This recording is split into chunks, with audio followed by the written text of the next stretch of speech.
అందరికి నమస్కారం. మీ వేణు యాదవ్ ఏందనంటే జనరల్‌గా నాకు బుద్ధి తెలిసినప్పటి నుంచి ఇప్పటిదాకా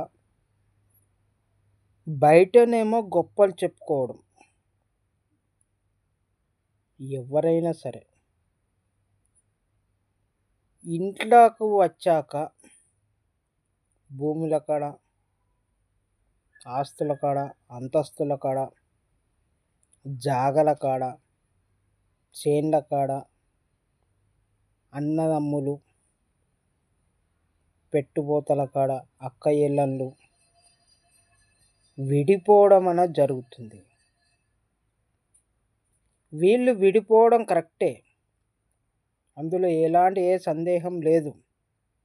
కానీ మధ్యలో ఉన్న తల్లిదండ్రులను బదనం చేయడం. అసలు తల్లిదండ్రులు సంపాదిస్తేనే వీళ్ళు పంచుకోవడము, గుద్దుకోవడము, తన్నుకోవడము, ఎవరిదాళ్ళు తీసుకొని పక్కకు జరగడము అనేది జరుగుతుంది. అస్సలు ఎవ్వరు సంపాదించిర్రు? ఇక్కడ ఏంది సిచ్యువేషను? ఎవ్వరు సంపాదించిర్రు?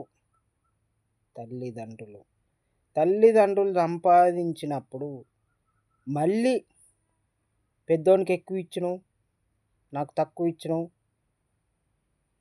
అమ్మ చెల్లెళ్ళకు బంగారం ఎక్కువ పెట్టినావు, అన్నదమ్ములకు మాకు తక్కువ ఇచ్చినావు, కొడుకులను ఎక్కువ చూస్తావు, కొడుకులను తక్కువ చూస్తావు, కూతుర్ని ఎక్కువ చూస్తావు, మాకు కూడా అలా కావాలి. అరే బాబు, ఎవరైనా సరే, ఆఖరికి నేనైనా సరే, తల్లిదండ్రులు లేనిది, వాళ్ళు సంపాదించింది మనం పెద్దగాలే, వాళ్ళు సంపాదించిన ఆస్తినే మనం కొట్లాడుతున్నాం. అంతే తప్ప మనం కొనలేము. భవిష్యత్తులో కొనవచ్చు, కానీ వాళ్ళు ఇచ్చిన దాంట్లో తృప్తి పడాలి. అంతే తప్ప తల్లిదండ్రులను ఏమాత్రం నిందించకూడదు. వాళ్ళకు కూతురైనా, కొడుకులైనా, మన్మరాళ్ళైనా అందరూ సమానమే. ఇదొక్కటి గుర్తుపెట్టుకో మిత్రమా.